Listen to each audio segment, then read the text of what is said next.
Let's see. Yep. Am I from your screen? Can you see me? Okay, great. Okay, so I'll switch off the audio and then if you can import the new slide I sent a few minutes ago, that'll be awesome.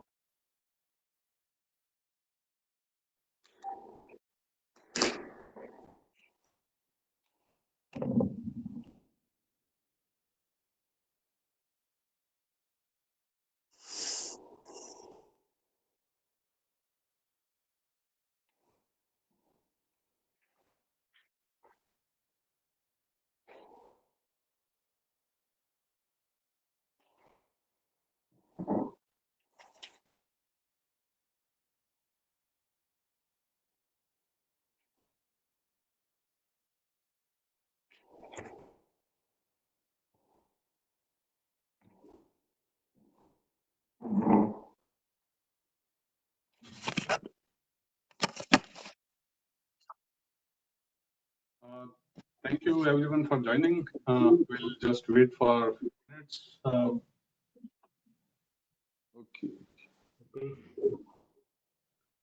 Padi Sahab, namaskar. Namaskar. Thank you everyone for joining. And once if people can confirm to me if everything is being shared on Facebook Live, then we can definitely start our session. And I hope you are having a great day already. Yes, please. Go ahead.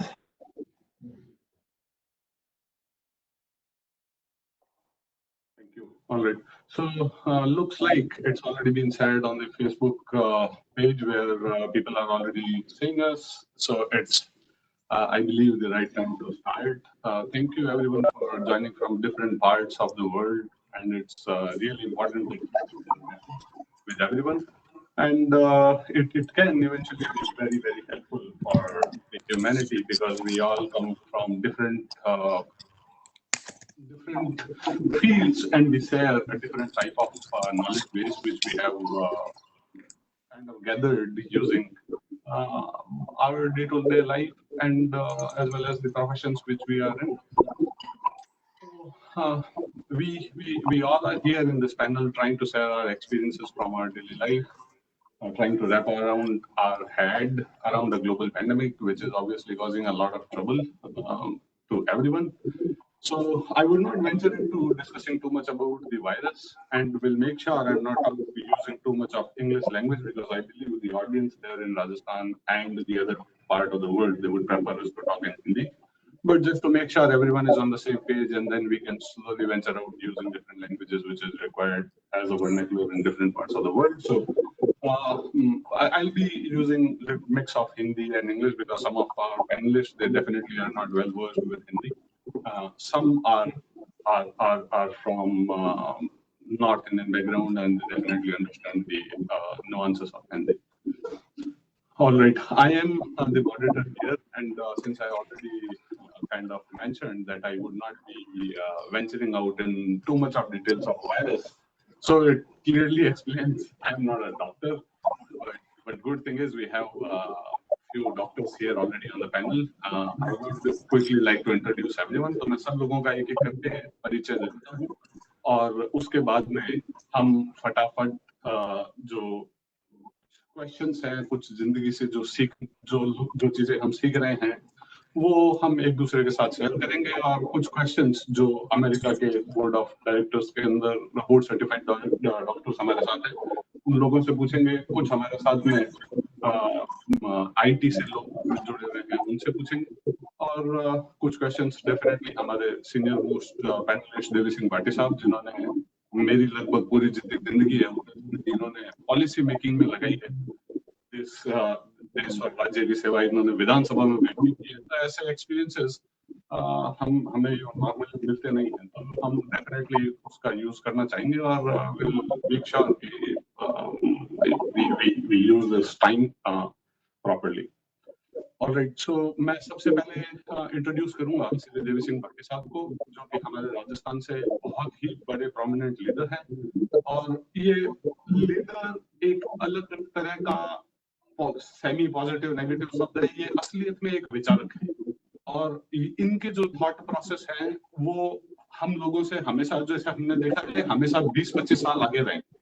जब समाज के अंदर समस्याएं अगर socio economic issues के कारण आती है, और जब सरकारें आरक्षण जैसी व्यवस्थाएं सेटअप करती है, तो ये उनमें से जो चीजें ठीक करी जा सकती है उनको ये सरकारों से 20-20 साल पहले निकालते हैं, उनको बताते हैं कि आगे का रास्ता कैसे तय किया जा सकता है। तो ये he is more of a thinker. ये पिछले 10 सालों से लगभग इस चीज पे फोकस कर रहे हैं कि किस तरह से हमारी जो हजारों साल पुरानी सभ्यता है उसके अंदर से एक्सपीरियंसेस और विज्ञान निकाल के किताबों में पब्लिश करके लोगों को जागरूक किया जा सके कि ये जो कोरोना जैसी लड़ाई है, इसके टाइम में कैसे हम दवाइयों पर डिपेंड नहीं करके ऑटोमेटिकली अपनी इम्यूनिटी बिल्ड करके इन चीजों से बच सके, कंप्लीटली बच सके। So overall, my message is like he has got a great experience, maybe as much as the total time which I spend on in basically assembly.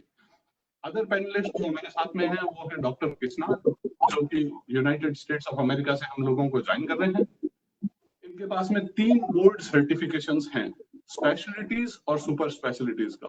और 1996 से ये अमेरिका के अंदर प्रैक्टिस कर रहे हैं, और कुल मिलाकर लगभग 25 साल का इनको एक्सपीरियंस है मेडिकल फील्ड में प्रैक्टिस करने का। अदर पैनलिस्ट जो हमारे साथ में है वो doctor Pramita Mukherjee Ghosh. She is board certified general physician और पिछले 20 साल से अमेरिका के अंदर ये प्रैक्टिस कर रही हैं। इनके पास में NCQA सर्टिफिकेशन है हार्ट, स्ट्रोक और डायबिटीज के लिए, और वो पिछले 3 महीने से specifically first line of defence के जैसे फोकस कर रही हैं और रिलेंटलेसली ह्यूमैनिटी के लिए सर्व कर रही है, कोरोना पेशेंट्स को ठीक करते टाइम। हमारे साथ में अदर पैनलिस्ट हैं मोहन सिंह, जो कि बार्कलेज के अंदर एवीपी हैं और वो लंदन से ज्वाइन कर रहे हैं हमें अभी, और वो भी अपना एक्सपीरियंस शेयर करेंगे। वो IT फील्ड से आते हैं। सम्राट बनर्जी, जो कि असिस्टेंट वाइस प्रेसिडेंट है एक बैंक के अंदर, वो यूनाइटेड स्टेट्स से ज्वाइन कर रहे हैं, वो भी अपना एक्सपीरियंस शेयर करेंगे। और कोई भी क्वेश्चन कोई भी पैनलिस्ट एक दूसरे से पूछना चाहेगा तो वो डेफिनेटली हम एक दूसरे से शेयर कर सकते हैं। हमारे पास में मूल सिंह जी भाटी है, जो कि एक्स सर्विस में थे, इंडियन नेवी के अंदर थे, और अभी एस्टोनिया के अंदर है, जो यूरोप के अंदर एक बहुत ही सुंदर कंट्री है, नॉर्दर्न हेमिस्फीयर के आसपास, बड़ा ही ठंडा देश है। थैंक यू वेरी मच मूल सिंह जी, आपका टाइम देने के लिए, and we really thank you from bottom of our everyone, and we understand your time is precious. So I will quickly get into the time slots which each one of you should be using initially, and then obviously जिसको जो भी questions panel से आएंगे या कहीं और से आएंगे तो वो हम लगातार देते रहेंगे। तो सबसे पहले मैं देवी सिंह जी भाटी साहब से रिक्वेस्ट करूंगा कि सर, ये इतनी बड़ी बीमारी है कि इसने पूरी मानवता को घुटनों पर ला दिया है। अगर समृद्धि के हिसाब से बात की जाए, और जो समृद्धि अगर वैचारिक समृद्धि हो या मान लो प्रयोगों की समृद्धि हो, या इतने समय से भारत जैसी बड़ी सभ्यता है, ये इतना समृद्धशाली देश है, यहाँ से आप जैसे लोग जो ग्रास रूट से जुड़े हुए हैं, जो लाखों लोगों की समस्याएं रोज सॉल्व करते हैं, जो लोग इम्यूनिटी बढ़ाने के लिए 10 साल पहले से जो आप ये काम कर रहे हैं, इन चीजों को देखते हुए आप पूरी दुनिया को क्या मैसेज देना चाहेंगे कि किस तरह से इस लड़ाई को लड़ा जाए? बिकॉज ये वायरस और ह्यूमैनिटी की आपस में लड़ाई है, ये जंग है एक तरीके से, कि अब इसमें कौन एक दूसरे को हरा पाता है। साथ में ये म्यूचुअल को एग्जिस्टेंस की भी बात है कि हम इस प्रकृति के साथ कैसे जीना चाहें, कैसे जीना सीख सकते हैं। तो मैं डेफिनेटली अब चाहूंगा कि आपको पूरी दुनिया के लोग सुनना चाहते हैं, समझना चाहते हैं, आपका एक्सपीरियंस लोग जानते हैं, समझते हैं, तो प्लीज आप मार्गदर्शन करिए कि किस तरह से हम इन चीजों को हैंडल कर पाए। आपका एक्सपीरियंस हमारे साथ शेयर करिए। जी जी जी पंकज जी, आपका बहुत बहुत आभार। सभी साथियों का जो इसमें आज इन्वॉल्व हो रहे हैं, चर्चा में भाग ले रहे हैं, ये देखिए कोरोना कोविड-19 से ऐसे घबराने की कोई जरूरत नहीं है। ऐसे वायरस पूरी दुनिया में, भारत के अंदर समय समय पर आते रहे। पूरे विश्व में प्लेग भी फैला है, इसमें स्पेनिश वायरस, ये जो फ्लू चला था वो भी आया है, swine flu, dengue, chikungunya, bird flu, और अब ये कोरोना। ये सारी छूत की बीमारी है और इससे बचाव जरूरी है। हमारे यहाँ तो परंपरा से ये रहा है कि भाई आप अपनी जीवन शैली में, अपनी जीवन पद्धति में, जो रसोई के अंदर हमारी किचन है, इसके अंदर रसायनशाला है, इसको हम रसायनशाला कहें तो ज्यादा बेहतर होगा। इसमें सारी चीजों का बचाव और इलाज है। हमारे यहाँ भारत में तो ये भी कहते थे हमारे जो ऋषि मुनि पूर्वज के भाई विदेश यात्रा नहीं करो, क्योंकि बाहर जाओगे तो आप कोई गलत विचार ले आओगे, कोई गलत ऐसी बीमारी ले आओगे।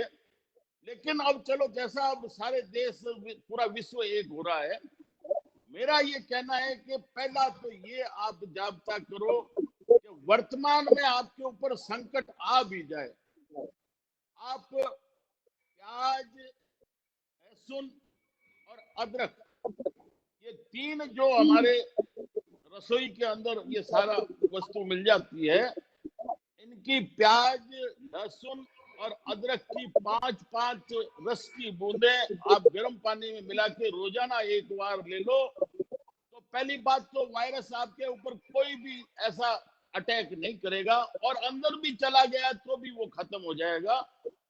और दूसरा भी हमारे देश है, रसोई के अंदर पूरे विश्व में दे रखा है, लेकिन भारतीय और एशियन देशों के अंदर हल्दी बहुत महत्वपूर्ण है। तो रोजाना आप आधा चम्मच हल्दी पानी, गर्म पानी के साथ, दूध के साथ आप ले लो। आप 5 तुलसी पत्ते रोज खाओ। हर जगह उपलब्ध नहीं है, ये भी हम जानते हैं, लेकिन जिसके लिए संभव है, दालचीनी का प्रयोग करो। गर्म पानी आप समय समय पर पीते रहो, आप गरारे करते रहो, और कुंजल सुबह उठते ही आप एक जग नवाया ल्यूकवार्म अच्छा गर्म पानी आप पियो, और वापिस उसको वॉमिट करके, उल्टी करके बाहर निकालो। और इसी प्रकार सबसे जो जानदार चीज है वो है गिलोय वटी। जो गिलोय बेल आती है उसकी गोली मिल जाती है, ये जो हमारे स्वामी रामदेव की जो है पतंजलि, उससे भी अन्य जो रसायनशाला है, तो वो एक एक गोली सुबह शाम ले लो। इसको संस्कृत में अमृता कहा है। ये मैंने कई ऐसे जो वेंटिलेटर पर, ऑक्सीजन पर, नमूनिया साथ में ऐसे जो लोग थे, उनको ये गिलोय का काढ़ा दिया, और उनका सारा जो मांस थे, जो भी उसके अंदर वेंटिलेटर लगे हुए, सब हट गए और 2 दिन में तैयार होके घर चले गए। तो ये जो चीजें, इनका आप ध्यान रखो, तो निश्चित तौर पर पहले बात तो आपके कोई बीमारी आएगी नहीं। मैं पिछले 40 साल से तुलसी का प्रयोग कर रहा हूँ, 365 दिन। 1 वर्ष के बाद में कभी आपको बुखार नहीं आएगा, आपको कैंसर नहीं होगा, आपको ये swine flu, dengue, chikungunya, corona कोई कुछ नहीं कहेगा। लेकिन वर्तमान में आप निश्चित तौर पर ये ध्यान रखिए कि अभी हमें जैसे बताया गया है कि दूरियां रखो, थोड़ा जो भी प्रिवेंटिव मेजर्स हम ले सकते हैं तो वो थोड़ा हमें जाब्ता करना पड़ेगा। और आप अगर रोजाना प्याज, लहसुन और अदरक की 5-5 बूंदे, उसके रस की 5-5 बूंदे अगर आप गर्म पानी के साथ रोजाना ले लोगे, तो कोई आपके ऊपर वायरस अटैक नहीं करेगा, और कर भी दिया है तो आप बिल्कुल सकुशल हो जाएंगे। और ये सारा कुछ हमारा, देखिए, देसी पद्धतियां हैं। मैं एक उदाहरण दे दूं, वैसे बात लंबी हो जाएगी। चिराय ताकुट की एक ऐसी हमारे जड़ी बूटी है, जो भी स्किन स्पेशलिस्ट हैं, जो चर्म रोग विशेषज्ञ हैं, वो कभी भी मरीज को ठीक करके घर नहीं भेजते हैं, वकीलों की तरह तारीफ देते हैं। लेकिन मैं आपको दावे के साथ कहता हूं, जिसके भी खुजली हो, उसके एक्जिमा हो, उसके स्किन सोराइसिस हो, सनबर्न हो, आप 40 दिन इसका पानी पी लो, आपकी बीमारी जड़ से खत्म हो जाएगी, क्योंकि ये खून की खराबी से होता है। तो तो ये सारी व्यवस्थाएं आप करोगे तो आपको कोरोना से, कोविड-19 से घबराने की कोई जरूरत नहीं है। मैं समय समय पर इसके ऊपर रिसर्च करता रहता हूँ, लिखता रहता हूँ, प्रयोग करता हूँ, खुद के ऊपर, नजदीकी लोगों पर, रिश्तेदारों पर, घर वालों पर। और उसके बाद में मैंने एक पॉकेट बुक निकाली है जो सारे प्रमाणित हैं। और वो अगर आप किताब भी, मैं अभी तीसरा संस्करण में इसी सेशन के अंदर मैंने तैयार किया है, जिसमें सारी बीमारियों का इलाज में लिख देंगे, जो प्राय घर बैठे ही सब बीमारियों का इलाज हो जाएगा। आपको हॉस्पिटल जाना है तो सिर्फ इमरजेंसी हो, कोई ऑपरेट कराना हो या कोई जबरदस्त पेन हो तो आप भले ही एलोपैथी के हॉस्पिटल में जाइए, वरना सारी बीमारियों का इलाज आपका घर पर हो जाएगा। जी, ये मुझे कोविड के बारे में कहना था। जी Pankaj ji. Thank you so much sir. और आपने अपने जो वास्ट एक्सपीरियंस है उसके बेस पर और जो हमारी पुरानी पद्धतियां हैं उन सबको देखते हुए और जो हमारा साइंटिफिक वे ऑफ लाइफ है, जो जिसके थ्रू हमने सालों से ये सेम चीजों को प्रयोग करके अपने घर के अंदर, अपनी रसोई में इन चीजों को सीखा है, उसको सब लोगों के साथ शेयर करने के लिए थैंक यू सो मच। और क्योंकि like because these days we have like different type of viruses, some are natural viruses, some are created in the laboratory, so mostly obviously can be treated using all the remedies which we have in home, but there are definitely is a huge probability that people are a bit, people are probably trying to venture out in the spaces where we should not, and they are creating viruses, maybe for the better cause. But if sometimes because of some mistakes, we end up losing. Probably we end up being being caught onto a wrong foot. So I would definitely request Dr. Hitesh Krishnadji to share his experience from the medical field, and how do he think we should definitely try to solve this problem, sir? So if you can use both of Hindi and English if possible, otherwise whatever language you want to use. Yep, मेरी हिंदी बहुत घसी-पुटी है. I'm in the 38 years in US, so Hindi is very rusty. So if you don't mind, I'll talk in English. And so I'll start with the common symptoms of COVID-19, and then the uncommon symptom and some rare symptoms. The common symptoms are cough, shortness of breath, fever, sore throat, muscle pains. The uncommon symptom can be loss of taste and smell, nausea, vomiting, diarrhea. And recently, in the last 2-3 weeks, we found out there is a rare presentation of COVID-19 where children, adolescents, and young adults under 21, they present with something like Kawasaki disease and toxic shock syndrome. I won't go into the details of each points, but in the Q&A, you can jot down. I'll be more than happy to answer the details of each of these points. Now, the symptoms which are very severe, which needs attention in the emergency evaluation and possible treatment, are severe shortness of breath, chest pain or pressure on the chest, lethargy or sleepiness or sedation, confusion, and bluish lips and face. And so it's important that if you have one or more of the symptoms, don't think twice, get an emergency evaluation as soon as possible in the local hospital or office, doctor's office setting. And so one of the questions asked is what other causes of death? What is the mechanics of how COVID-19 virus kills you? So first I should give you context that it's very uncommon to rare to catch this infection. So whenever we have doom and gloom picture, we have a negative spiral. So it's important to look everything in perspective and look at the context. So there is a less than 0.01% chance anyone globally can contract this virus. And even if you do, there's a 90% chance the virus can be treated on an outpatient at home basis. 10% or less will need to go to the hospital for hospital treatment. And overall, there's not only, but one is too many, but there is 3 to 4% chance that the COVID-19 can kill someone. So to begin with, this virus is very uncommon to rare, and then 90% it's treated on outpatient basis, and 3 to 4% chance that it can be lethal. So what are the causes of why a person can potentially die from COVID-19. The main reason for most, if not all, the patients, I would say 90%, will be lung or respiratory failure, which includes pneumonia and acute respiratory distress syndrome, where the lung over a few hours, a few days shuts down. And in part, it is with pneumonia. Sometimes it is from other reasons. The other reason, cause of death from COVID-19 is vascular. This is something which we realized in last 1 month, that it may not be a respiratory failure per se in some or some chunk of subset of people with COVID-19. There are two kinds of pathology in the blood vascular system. One is inflammation, where the blood vessels get inflamed. We call it vasculitis. The other pathogenesis is clotting, where there is abnormal clotting within the blood cells. And that clot, which goes in the lungs, it spreads over the lung. It can cause, again, lung failure. If it goes to heart, it can cause heart attack. If the clots go to the brain, it can cause a stroke. And the third down the list of cause of death from COVID-19 is sepsis or septicemia.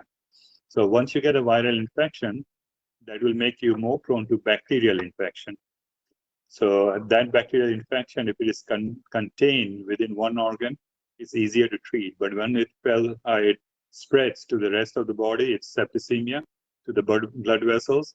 And then one antibiotic is not enough. You need 2, 3, or more antibiotics, and sometimes the IV antibiotic to control the situation. I have many more points, but I'll give others a chance to present their viewpoint, and you can come back to me. My own presentation is 1 hour long, but I need to be fair to the other panelists. Definitely, and thank you so much, and really appreciate all the nuances which you have shared, and these are the finer details which obviously everyone across India, they would like to listen into. So we'll move on to our next panelist, Dr. Pramita Mukherjee Ghose, who is a certified board specialist and a general physician, and she is from the United States as well. And for the last few months, she has been specifically treating corona patients, and we would like to hear her views on this, and it will be great to know some of her experiences, which is firsthand. So, Pramita, if you can use both of Hindi and English, I will again request you the same. So, मैं तो आपको दोबारा कोई request करूंगा कि कोशिश करें थोड़ी हिंदी और इंग्लिश बोलने की, और मेरे माइंड में से भी ये स्लिप हो गया कि एटलीस्ट आई कुड हैव, कम से कम मैं हिंदी बोल सकता था पिछले 20-30 सेकंड में. So, but okay, I'll leave it for your discussion to use Hindi or English. Thank you. Thank you, Pankaj, and thank you for inviting me. मेरी हिंदी जैसे उतनी अच्छी सी नहीं है, so I will try to say the words in Hindi as well, but I will probably use English for most of the things. What I want to really, the message that I want to give to people is not a lot of medical knowledge which I have. I want to break it down to the common people, how they can prevent the virus from getting. And that is why I have been working at the grassroots level to prevent the virus from attacking us. So where does the virus attack us? The virus is going in through the nose. So we need to have some way of covering this part of the face, and we do not touch it. So जैसे ही हम वो उसको हाथ लगाएंगे, virus इस नाक से उसके अंदर से अंदर चला जाएगा. So मेरी what I think is you don't have to buy an expensive mask. ये मास्क मैंने घर पे बनाए हैं. ये एक क्लॉथ मास्क है. इस मास्क को बनाने में 5 या 10 मिनट लगता है. मेरा एक सोइंग मशीन है, उसमें से मैं कपड़ा लेकर ये मास्क मैंने बनाया. ठीक है, तो फिर मैं मास्क कवर करूंगी.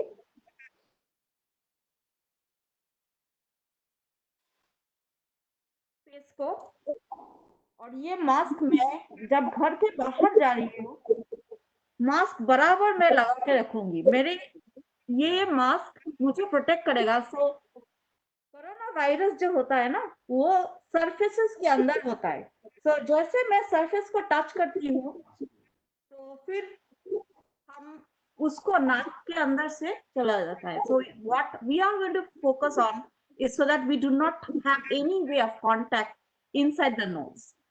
Another thing which I feel is very, very important, that is to help the immune system to become as strong as possible. And for that, I would recommend कच्ची हल्दी जो होता है ना, वो देवी सिंह जी उन्होंने बताया, वो भी बहुत ही इम्पोर्टेंट है, वो लहसुन और जिंजर और ये, लेकिन कच्ची हल्दी बॉयल करके, ये कच्ची हल्दी में आप नींबू का जूस, लेमन जूस दे सकते हैं, और उसके अंदर आप तुलसी का लीफ भी दे सकते हैं. उसको अच्छी से लाइक बॉयल करके ऐसा कलर का एक रूट का जूस निकलेगा. ये दिन में 2 बार खाने का है. इसमें बहुत ज्यादा हल्दी है. आप उसमें काली लाइक ब्लैक पेपर भी दे सकते हैं. ब्लैक पेपर जो करता है ना, आपका इम्यूनिटी बहुत ज्यादा बढ़ाता है.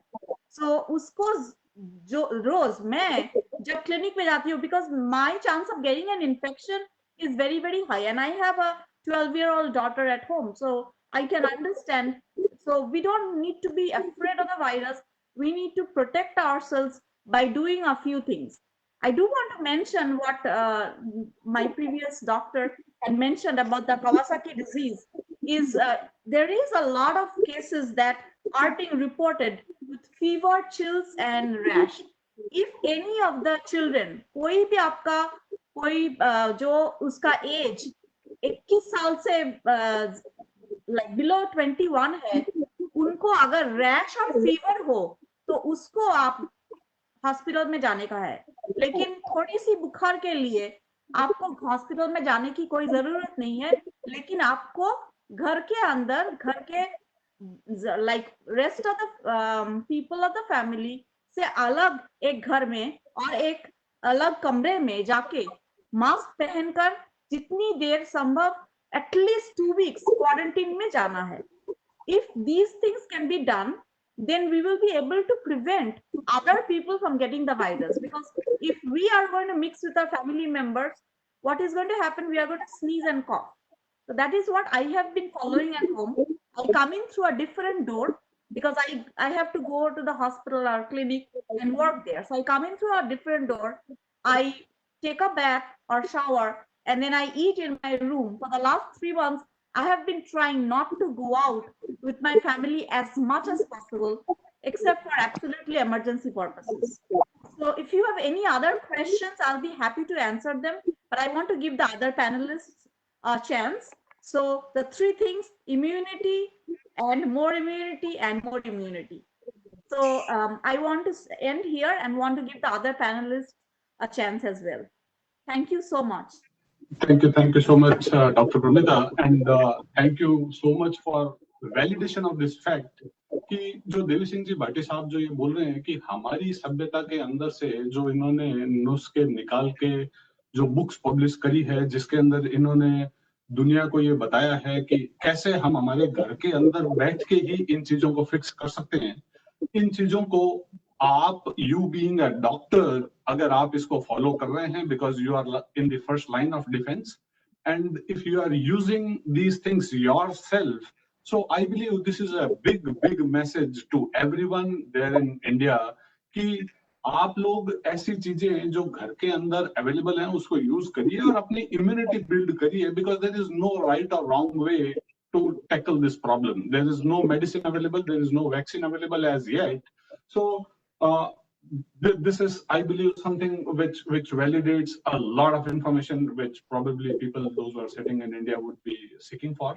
एंड मैं देवी सिंह भाटी साहब को अगेन धन्यवाद देना चाहूंगा कि वो ऐसी इंफॉर्मेशन वहां उन लोगों के बीच में बैठ के ऑलरेडी स्प्रेड कर रहे हैं कि ये कितने सस्ते में ये काम वो लोग वहां पे कर सकते हैं. और आप जैसे बड़े डॉक्टर्स जो यहाँ के बोर्ड को बिलोंग करते हैं, जो यहाँ के बोर्ड से सर्टिफाइड हैं अलग अलग तरह की बीमारियों में, आप उस इंफॉर्मेशन को लाइव ऑनलाइन वैलिडेट कर रहे हैं और आप इस बात को सबको बता रहे हैं कि ये जो बात जो वहां पे लोकली बताई जा रही है, आप उन लोगों को और कुछ नहीं करना है, अपनी बॉडी बिल्ड करिए, अपनी इम्यूनिटी बिल्ड करिए, और ये जो मैसेज वहाँ पे लोकली जो लीडरशिप बता रही है उसको फॉलो करिए। Thank you so much. I really appreciate all the inputs which you have provided. It is really, really helpful.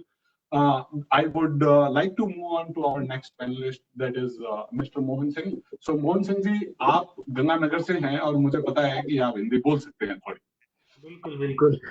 और आप श्री गंगानगर से आते हैं, अभी वर्तमान में लंदन में हैं और अभी एक बैंक के अंदर असिस्टेंट वाइस प्रेसिडेंट हैं।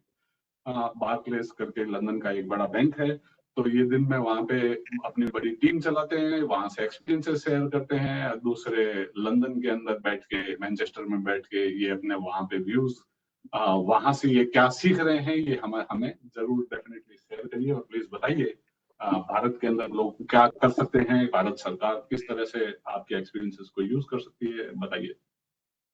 All open for you. सबसे पहले नमस्कार भाटी साहब।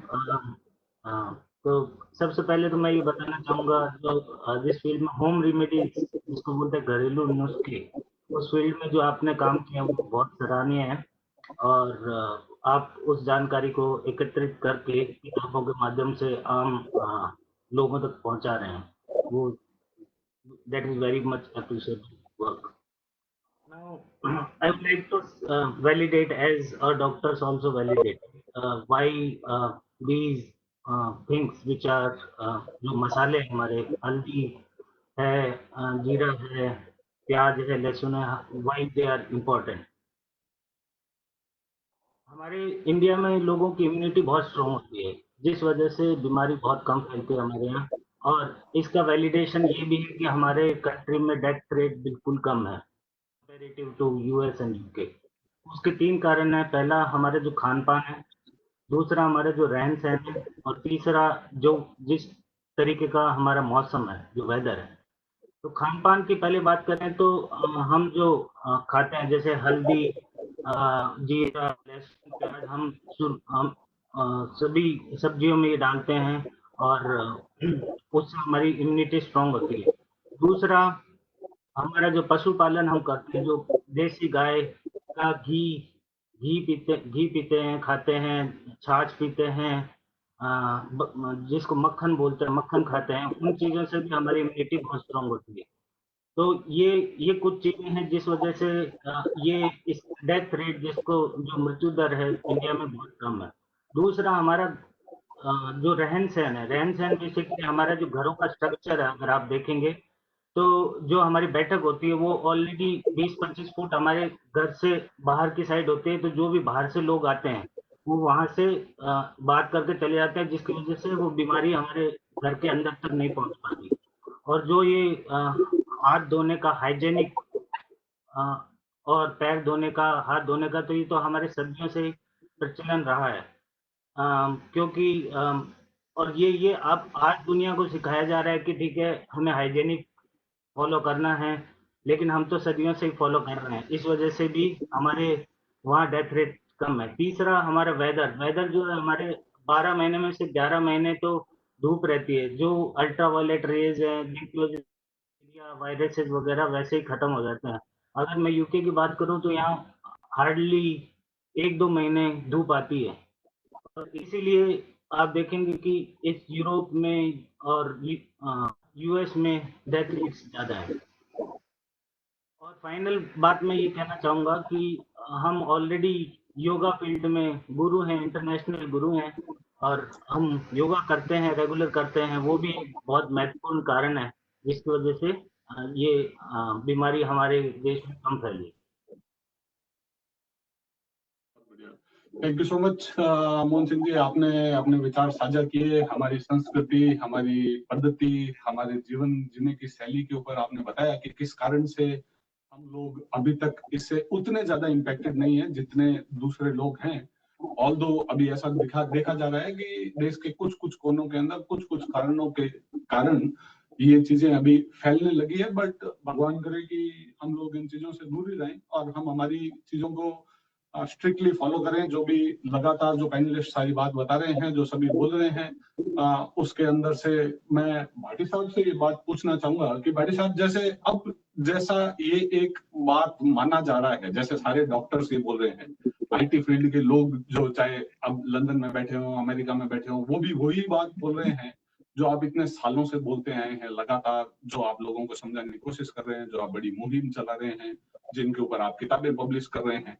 हमारे सिस्टम के अंदर किस तरह की क्या चीजें चेंज करी जाए कि जो ये राइट आवाज है, इसको राइट तरीके से जो आदमी जो 35-40 सालों से पॉलिसी मेकिंग के अंदर हैं, जब वो ये बता पा रहे हैं, तो ये हमारे सिस्टम में एस्टेब्लिश क्यों नहीं हो रही है? वाई? अब जैसे पूरी दुनिया को इंडियंस चला रहे हैं, लेकिन हमारे इंडिया के अंदर आज भी देखें तो काफी स्कोप है इंप्रूवमेंट का। तो आप अपनी पॉलिसी मेकिंग के एक्सपीरियंस से प्लीज बताइए कि क्या चीजें हमारे सिस्टम में सुधार किया जाए कि ये चीजें फटाफट हर आदमी एडप्ट करने लगे। जी जी पंकज जी, बात आपने बिल्कुल सही पूछी है। इसी पर मैं अपनी बात रखना चाह रहा था कि देखिए, जहां समाज का नियंत्रण था हमारे सैकड़ों वर्षों से, तो सब हमारी जीवन शैली, जीवन पद्धति, खान पान, संस्कार सारे कुछ दे दिए गए थे। और ये जो बीच में एक प्रजातंत्र का ढांचा खड़ा किया गया कथित बड़े बड़े उद्योगपतियों के द्वारा, और उसके माध्यम से ये कर दिया कि जो करे सरकार करे, समाज का कोई लेना देना नहीं हो। हमारे भारत के अंदर चाहे है, बिजली है, सफाई है, चौकीदारी है, वनों की सुरक्षा है, जीवों की सुरक्षा है, सब कुछ समाज से छीन के सरकार ने अपने हाथ में ले लिया। वरना समाज ने तो ये दिया है। आप देखिए कि जो यहाँ भारत के अंदर रसोई के अंदर हमारे बुजुर्गों ने, ऋषि मुनियों, वैद्यों ने दिया है, विश्व में कहीं नहीं है। कि आप जीवन शैली में, खान पान की पद्धति में ढाल लीजिए तो आपको बीमारी जल्दी से कोई घेरेगी नहीं। ठीक है, कोई गरीब है, कमजोर है, कोई और छोटी मोटी बीमारी से ग्रस्त हो गया तो वो जल्दी घिर जाता है, बाकी हमारी बॉडी रेजिस्टेंस बहुत है। तो समाज का नियंत्रण बहुत जरूरी है। मैं सबसे अनुरोध करूंगा कि ये जो प्रजातांत्रिक ढांचा है, मेरे मित्र बैठे हैं, हितेश जी, पंकज जी, ये जो प्रजातंत्र आया है, अब आपके वहां पर राष्ट्रपति का चुनाव होने जा रहा है। 1 वर्ष तक उसका प्रचार प्रसार चलेगा और खरबों डॉलर खर्च होंगे। आखिर किसी देश का, समाज का पैसा लग रहा है और निकल के क्या रहा है? बड़े बड़े जो उद्योगपति हैं उनके लिए ये व्यवस्थाएं की जाती है। हमारे हिंदुस्तान में छोटे चुनाव, सरपंच से लेके प्रधान, MLA, MP, सब में खरबों रुपए कॉलेज, यूनिवर्सिटी में खर्च किए जा रहे हैं। आखिर क्या तय करना चाहते हो? वो जो सारा कुछ है कि एक व्यवस्था को चलाने के लिए आप इतना पैसा बर्बाद करते हो, समाज को चोर बना दिया, उसको ऐसा शराबी बना दिया। ये सारा कभी भी नहीं हो सकता। हम चाहते हैं कि धीरे धीरे लोग अपनी बात उठाएं और समाज को अपना काम करने दो। भाई, केंद्र में सरकार है, आप रक्षा विभाग संभालो, आप संचार व्यवस्था संभालो, आप रेल संभालो, बाकी हमें अपने गांव में, शहर में, वार्ड में हमें अपना काम करने दो। आज आप देखिए, हमारे सामने सबसे बड़ा उदाहरण है पंकज जी, कि आज जो संकट आया है उसमें सारी सरकारों ने हाथ खड़े कर दिए। हमसे सारी चीजों के ऊपर टैक्स लिया जाता है, कपड़े पर, नमक मिर्च पर, तेल पर, किताब पर, कॉफी पर, सबसे टैक्स लिया जाता है। हम उम्मीद करते हैं कि संकट के समय हमें सरकार संभाले, चाहे अकाल पड़ जाए, चाहे बाढ़ फ्लड आ जाए, चाहे आग लग जाए, चाहे ऐसा संकट आ जाए कोरोना का, सब सरकारों ने हाथ खड़े कर दिए और कोई भी निर्णय लेने की स्थिति में नहीं कि ऐसा संकट है, डरावना जो स्वरूप सामने आया है। लोगों को, जो प्रवासी हैं, जिन्होंने आपकी इकोनॉमी को हर स्टेट में खड़ा किया है, उनको संभाले तो सही, पर किसी सरकार ने व्यवस्था नहीं की, अपने भगवान भरोसे छोड़ दिया। सैकड़ों मील पैदल जा रहे हैं, भूखे मर रहे हैं। ये समाज ही है पंकज जी। मेरे मित्रों, पैनलिस्टों, मैं सबको आपको निवेदन कर दूं कि भारत के अंदर आज समाज है, गांव है, जो रास्ते चलते लोगों को खाना खिला रहे हैं, राशन पानी दे रहे हैं, चाय चीनी दे रही है, रात का वासा करा रहे हैं, ठहरा रहे हैं। लेकिन सरकार का आदमी आज तक कहीं गांव में नहीं पहुंचा। जो व्यवस्था शहरों में कर रहे हैं वो समाज सेवी कर रहे हैं, वो दानदाता कर रहे हैं, सरकार का कोई रोल नहीं। वो तो कह रहे हैं कि हमने एक फंड बना लिया, अब फंड में पैसे देते जाओ। ये जो व्यवस्था है कभी भी फूल प्रूफ नहीं हो सकती। हमारा सिस्टम सारा फूल प्रूफ था। आपने सुना होगा कि दिल्ली के अंदर निर्भया नाम दिया गया जिस बच्ची को, उसका जिस प्रकार से गैंगरेप हुआ, पूरा देश खड़ा हो गया, सख्त सजा का कानून बनाओ, बना दिया। क्या एक सुई की नोक कितना भी फर्क पड़ा? लेकिन पूर्व में हमारे देश में एक एक गांव में 10-10, 20-20 लोग कंवारे मर जाते थे, शादी नहीं होती थी। मजाल है कोई घटना हो जाए। तो ये जो सारी व्यवस्था सुधारनी है, हमें धीरे धीरे समाज को सरकार सुपुर्द करे, सरकार अपना केंद्र संभाले, लेकिन हमें अपने गांव में, हमारे शहर के वार्ड में, मोहल्ले में हमने जहाँ व्यवस्था संभाली है, चाहे पार्क संभालें, चाहे खाने पीने की व्यवस्था है, चाहे मेलों के अंदर हम व्यवस्था करते हैं, समाज करता है। सरकार के भरोसे कभी कुछ नहीं हो सकता। तो इसलिए मेरा अनुरोध है कि समाज जब तक इन्वॉल्व नहीं होगा, ये व्यवस्था कभी भी नहीं हो सकती। देखिए 1918 में फर्स्ट वर्ल्ड वॉर जब खत्म होने जा रही थी, उस समय विदेशों से आए बीमारी, वहां से लेके आए, जिसको नाम दिया गया स्पेनिश फ्लू। और वाले बताते हैं 2.5 दिन चली वो बीमारी और 2 करोड़ से ऊपर लोग इस भारत के अंदर मर गए। पूरी दुनिया में करीबन बताते हैं 10 करोड़ मर गए। तो ये जो आप दवा चिकित्सा की बातें करते हो, ये नहीं होगा। देसी पद्धति पर आओगे तो आपका सब बचाव होगा, लेकिन समाज को करने दो। हमारे उदाहरण के तौर पर आपने शिक्षा क्या दी है जिसमें कोई संस्कार नहीं, देश के लिए नहीं, समाज के लिए नहीं, वो अपने लिए दिए बस, इतने तक। उस ये मानव जीवन बार बार नहीं मिलता, लेकिन हमारा ये जो सरकार का नियंत्रण, हमारा देश के ऊपर अंग्रेजों ने कब्जा किया, तो उन्होंने तो कानून, चाहे पुलिस एक्ट बनाया हो, चाहे फॉरेस्ट एक्ट बनाया हो, चाहे माइनिंग एक्ट बनाया हो, सारे अपने लूटने के तरीके से बनाया। तथा कथित हमारे प्रजातंत्र में उन लीडर्स ने वो का वो अडॉप्ट कर लिया, जिससे जनता परेशान हो, लूट सके। नियंत्रण सारा सरकारों के पास में रहे, ऐसी व्यवस्था से कभी दुनिया का भला नहीं हो सकता। इसलिए मेरा ये कहना है कि शून्य खर्च आधारित अर्थव्यवस्था हो, और सरकार के माध्यम से नहीं हो सकता, समाज के माध्यम से। हमारी खेती कभी घाटे में नहीं थी।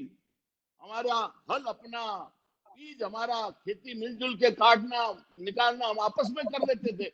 इसको खर्चे से जोड़ दिया, ट्रैक्टर से जोड़ दिया, जबकि हमारा एवरेज एक परिवार का 6 बीघा जमीन आती है पूरे हिंदुस्तान में। अब वो ट्रैक्टर क्या करेगा? प्याज का चक्कर लगातार 24 घंटे चल रहा है, और इस हिसाब से हमें विदेशी खाद लाके दी, यूरिया, डीएपी, अन्य पोटाश, और अब कह रहे हैं कि ना ना ना ना, अब तो ये विदेशी खाद बंद करो और देसी खाद गोबर की ये डालो। तो मेरा ये कहना है कि समाज ने इतना कुछ हमें दिया, नया कुछ करना ही नहीं है। धीरे धीरे उसको हम पकड़ लें तो निश्चित तौर पर ये दिशा बन सकती है। वरना देखिए सारा कुछ हमारे से टैक्स लेते हुए आज भाई हिंदुस्तान की जो जनता संकट में, उसे सरकार नहीं संभाल रही और ना ये संभालेगी। ये व्यवस्था ऐसी है मेरे पैनलिस्ट मित्रों कि हमारे देश में व्यापारी लोग 7-7 पीढ़ी खप जाते थे, तब भी लखपति होना बड़ा मुश्किल था। और इस प्रजातांत्रिक व्यवस्था में वीरू भाई अंबानी कल पेट्रोल पंप पर तेल भर रहा था और अपने जीवन काल में खरबोपति हो गया। अडानी जो एक बाबू था, अपने जीवन काल में खरबोपति हो गया। तो ये व्यवस्था कभी भी नहीं हो सकती। भोली जनता को राजनेताओं मत बरगलाओ, क्यों बुलावे में मत रखो। ये आग निकलेगी, भूख पेट की है, ये नहीं रुकने वाली। इसलिए आप सबको मेरा ये निवेदन है कि आपका जहां भी रोल हो, समाज की भागीदारी बढ़ाओ, तो ये चिकित्सा व्यवस्था, शारीरिक शिक्षा, संस्कार सब मिल जाएंगे। वरना ये स्थिति आज के दिन सुधरने वाली नहीं है, मेरा यही कहना। Thank you so much Bhatt साहब। आपने अपनी जो फिलोसॉफी है और आपका जो मॉडल है जिसके अंदर आप बताते रहते हैं कि जीरो एक्सपेंडिचर बेस्ड इकोनॉमिक व्यवस्था ऐसी होनी चाहिए जिससे कि आज के टाइम में, जैसे अभी कोरोना के टाइम में अगर किसी किसान के ऊपर कोई ऋण है या मान लो किसी बिजनेसमैन के ऊपर कोई ऋण है, तो वो उस लोन को कैसे चुकाएगा। तो इसलिए कोशिश ये करनी चाहिए कि अपना जो एक्सपेंडिचर है उसको कम से कम किया जाए, एक दूसरे की मदद के साथ में आगे कामों को किया जाए। Thank you so much. तो और आपने जो उदाहरण पहले भी पेश किए हैं और अभी भी हमें जैसे पता चलता है कि हमारे जो डिस्ट्रिक्ट्स हैं वहां पे आप ही की टीम के लोग, जो चाहे ये पॉलिटिकल पदों पर ना हो, लेकिन वो पूरे के पूरे शहर को सैनिटाइज कर रहे हैं। आप ही की टीम के लोग जो सामाजिक सरोकार के थ्रू इस काम को कर रहे हैं कि वो लोगों के लिए खाने की व्यवस्थाएं कर रहे हैं, सब कुछ कर रहे हैं। तो थैंक यू। मानवता के लिए आप और आपकी टीम जो इतना काम कर रही है उसके लिए बहुत बहुत धन्यवाद। और वैसे ही हमारा पूरा भारतीय समाज जो है उनके लिए ये जीवन के मूल सिद्धांत है कि हम लोग एक दूसरे के लिए जिए, ना कि स्वार्थी बनकर जिए। और उसी मूल सिद्धांत के कारण आज हम लोग बैठ के कुछ लोग रात को, कुछ लोग दिन में, कुछ लोग शाम को इस बात पे चर्चा कर रहे हैं, इस बात की ये इंफॉर्मेशन देने की कोशिश कर रहे हैं कि कैसे हम इस लड़ाई से जीत सकते हैं। तो एक बार मैं वापस इसको वायरस की डायरेक्शन में दोबारा बात को ले जाते हुए मैं डॉक्टर हितेश कृष्णा जी से ये पूछना चाहूंगा कि सर अभी जो वैक्सीन चल रही है, उन वैक्सीन के अंदर कितने टाइप की वैक्सीन अभी हैं, और आप क्या एक्सपेक्ट करते हैं कि कितने टाइम में कौन सी वैक्सीन आ जानी चाहिए, और कब तक आपको लगता है कि हमारे पास में कोई ब्रेक थ्रू हो सकता है इसके अंदर? Okay. So vaccines are different kinds. Do we have the slide I sent to you earlier, or we should? No, that's okay. We'll go ahead without the slide. So there are historically three kinds of vaccine available. When we first started with vaccine more than a century ago, we used the dilute kind of virus, a germ, or attenuated or partially killed virus to make the vaccine. That's how we got the measles, mumps, rubella, smallpox, chickenpox. Then the next generation vaccines we got were something we killed the virus and used that killed virus to make it a vaccine. And that led to the hepatitis A and influenza vaccine. Now in the new generation for the last 10 to 20 years, now that we are progress in the genetic medicine, we find out the genome of that virus and then duplicate a copy of that part of the genome, which is causing the problem in the human body. And that duplication has fast-tracked some of the process. So whatever research we are doing right now with COVID-19 vaccine is of the third state-of-the-art vaccine. Now, the only catch is, in spite of the fast tracking, it still takes about 1 year or longer to develop that vaccine, which is still better than 3 to 4 years when the first vaccine was developed by the previous methods I mentioned earlier. So vaccine are a good solution, but it's not going to be 100% accurate.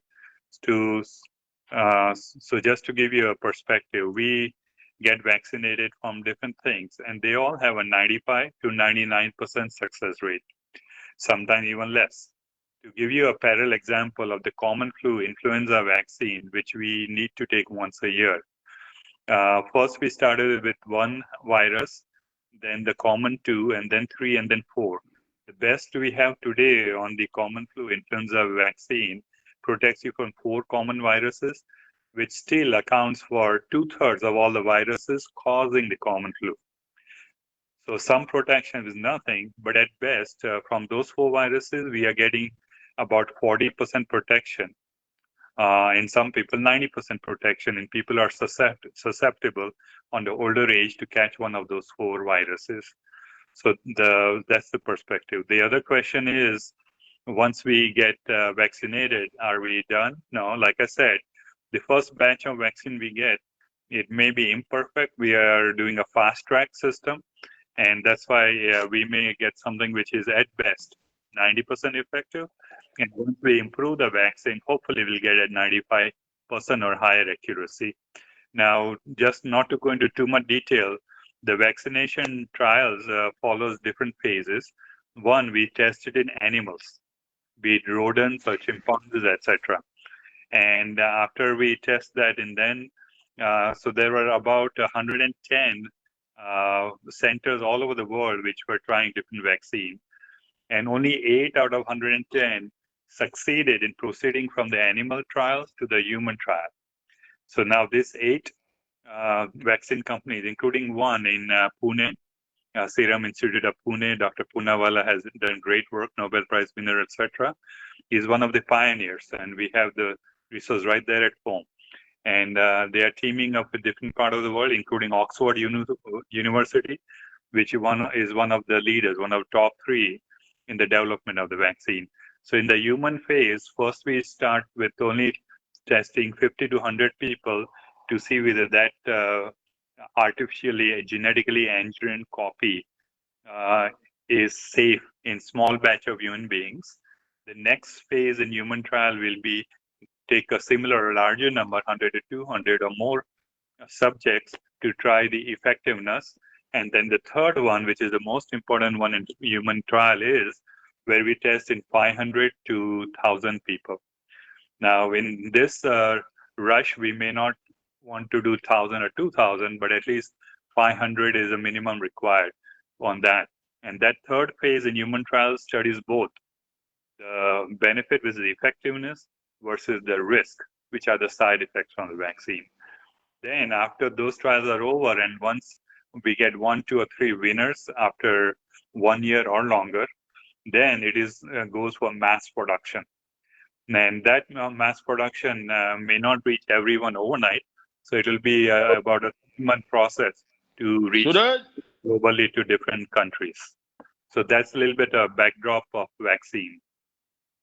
When I get my chance again, I like to talk about some of the things or echo some of the sentiments Suraj, about the different